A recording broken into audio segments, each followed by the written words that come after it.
Hey, it's Coach Austin, and I am going to share with you 4 ways to build your support system as a single mom. I always say we need people.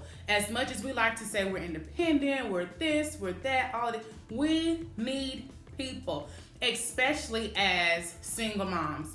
So back when I was a single mom, if you don't know my backstory, I was a 2-time teen mom, which resulted in me being a single mom for 5 years out of my oldest son's life. So I was by myself and was raising 2 little guys by myself. And it was an experience. It was a journey. I was younger, and I just flat out did not know what I was doing, right?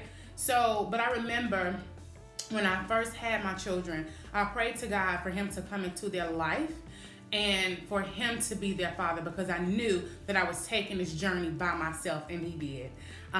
As I always say, I was not bold enough to ask for the things that I have right now in my life. I'm so thankful. I'm so blessed. But it did take me willing to put myself out there in order to receive the things that I have in my life thus far. So let's just get into it. So the first thing is, this is one of the things that I struggle with, and it was talking. Simply talk. When I would start jobs, or if I was in anywhere, I was guarded, whether I was in a grocery store, going to pick them up from daycare. Like, I was always super, super guarded as far as when it comes to my children, people watching them, support. And I didn't talk. I could be standing in a world of need and I would not say anything. And I feel like a lot of times my closed mouth kept me in a state of need and a state of lack, because I was prideful, because I was afraid, and because I had heard no so many times. I was discouraged, and I did not ask for help, and I also did not make myself available to help other people so that we can exchange that support and be there for one another, because there's a lot of moms out here who can use support. So I may be in need of support one time, and you may need it again, vice versa. Not while I was a single mom, but when me and my family, my husband and my boys, we moved outside of the city, and we were a ways away from our family. So we pretty much had to fend for ourselves. And I remember reaching out to a woman at the school. I called my oldest son's school, and I was like, both of them went to the elementary school, but I remember calling the school and telling them, hey, I'm new in the area. I just moved here. Is there any type of daycares or after school programs that you would suggest? I stepped away from my desk, got on the phone, and called the school, because, you never know. So I called the school, and I was like, oh yeah, where do you live? And I told her. She was like, yes, all the kids go to the Boys and Girls Club. I said, Boys and Girls Club? She said, yes. So I ended up contacting the Boys and Girls Club. The Boys and Girls Club cooked dinner for them. They did their homework. They took them on field trips. They bought them Christmas gifts. Oh my goodness. The Christmas that they sponsored my children was the Christmas after I was not able to get them anything for Christmas. So this particular year, I was able to go out and me and my husband went crazy Christmas shopping for them, because last year they basically didn't get anything. They didn't open up any gifts from me the previous Christmas because I didn't have it. So this next Christmas, we were a family, we were together, and we moved outside of the city, and we went crazy for Christmas, but they also received a ton of gifts from the Boys and Girls Club. Now, I know what you're probably thinking, like, okay, how much did this cost? When I tell you that they did all of this for my children, both of them, $60 a week. Now just imagine if I had not called, if I didn't take the step to reach out and talk and open my mouth and just ask. $60 a week for both of my children. I'm running by you again now. They fixed them dinner. Like home style good dinner. What y'all eating? Dinner, homework, field trips, Christmas gifts. They even took them one time to see Cam Newton from the Carolina Panthers. So open up your mouth and talk. You never know. You never know.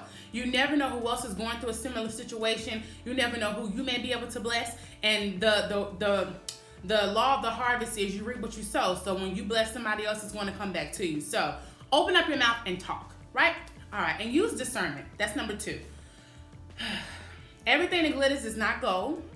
Some things that glitter are gold, but not everything, right? So if you're in a position, you have it in your mind and in your spirit and your heart that you've been praying about it, fasting about it, you are going to build your support system.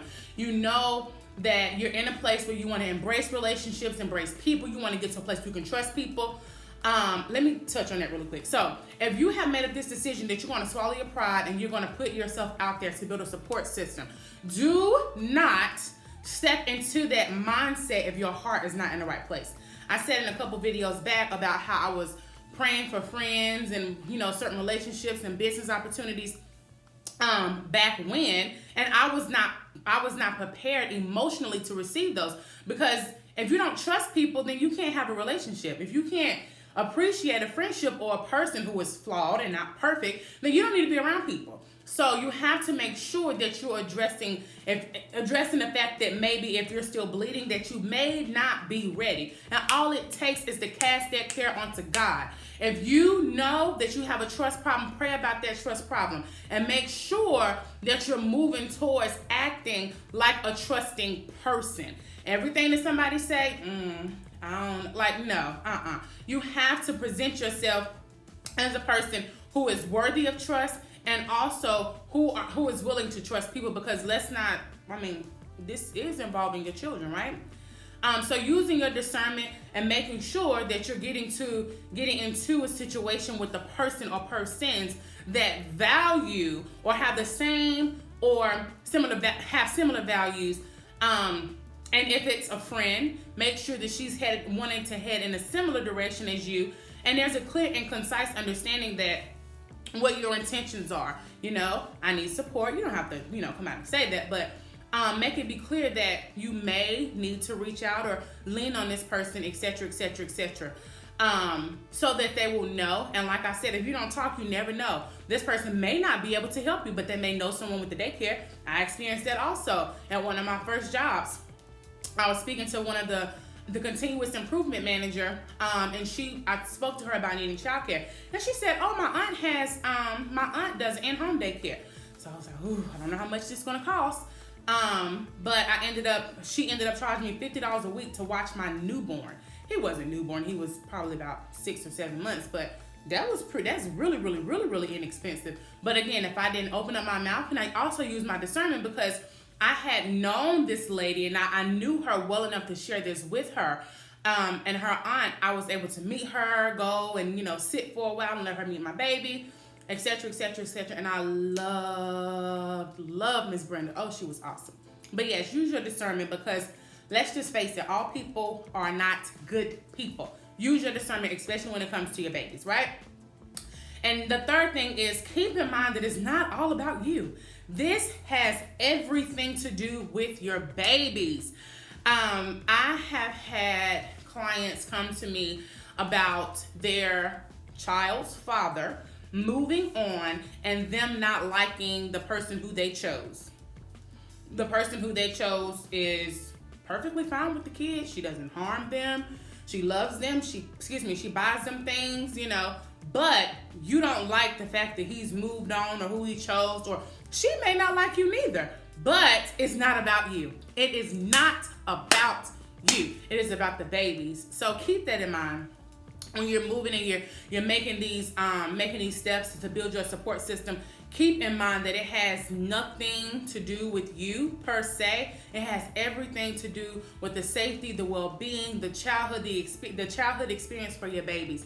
Of course, you don't want to put them in a harmful environment, but just ask yourself, do some real soul searching and ask yourself, is this me being prideful, and am I still hurt by this situation? Because if it is, you pray about it and then you move on, because it will be taken care of, Again, God would not ask us to forgive people if he did not give us the power to do so. We may need some help from him, but we can definitely forgive. All right? And if there is no way, if you've tried and there is no way, then create one. Every single opportunity that I have taken advantage of have not previously existed. Sometimes in some ways or fashions, I've had to tread a new path and create one. And people like to say I don't have time, but we make time for what we really want to do. And if this is something that you really are passionate about, if you know other women in your area who also need support, then create an online women's group, single moms group. Create something at a community center or at a church or something. There are ways to be creative and praying about it and making sure that what you're doing is in line with one, your need, the other needs of other women, and with God's will. I'm telling you, there is no reason to just let this just fall by the wayside. If there is no programs in your area, there are single mamas everywhere. And even though I'm married now, and even though my children are older, I still come in contact with women with older children than mine who need support, because it takes a village. So if there's no resources in your area, depending upon where you are, then create resources. Make it where the next woman who is experiencing a single mom lifestyle can have a better experience. That's what humanity is all about. That's the reason why I'm doing this video, because I knew what it was like being a single mom, and I'm telling you what I got from the experience, the lessons, the heartaches, the pains. And I will continue this journey of spreading the gospel of being a single mom, because it was no joke, and it still is no joke. But we can do it, because we wouldn't have the position if we were not able to do it. And just lastly, utilize the churches and the Boys and Girls Club, the community centers in your area. There are resources out there. There are resources for people who have a lot of money, and there are resources for people who have just enough money, and there are resources for people who don't have any money. So your financial status has nothing to do with it. It's all about your ability and your willingness to put forth the effort to build your support system. Family, God gave them to us. We have our family. Our friends, we get to choose those. And we have to put the work forth in order to have those valuable, powerful relationships. So I know that you have a support system near and far available to you. Again, if you can't see it right now, then you create it. And if it's there and you just haven't taken the time to create it for yourself and for your family, then that is your obligation to your children, because they could potentially be missing out from making new friends, lifelong relationships for themselves, and opening up to new opportunities. You never know what may transpire from you simply speaking up, letting another woman know, or another gentleman, he may be in charge of a soccer team or anything. You never know. Speak up. Speak up. And it's not about you. It's about your babies, It is people out here who care. Every person is not a bad person. Get your heart in the right place. Pray for forgiveness and move in the direction of a person who does trust people, and build your support system for you and your children. I don't know what in the world my husband and I would have done at this point without the support system that we have, even now that we're so far away in Texas. I'm so thankful. And I don't take it lightly for people to pour into my children. All right? Again, this is Coach Kesha Austin. You can find me on Instagram at Coach Kesha Austin, Facebook at Coach Kesha Austin, and at KeshaAustin.com. Take care.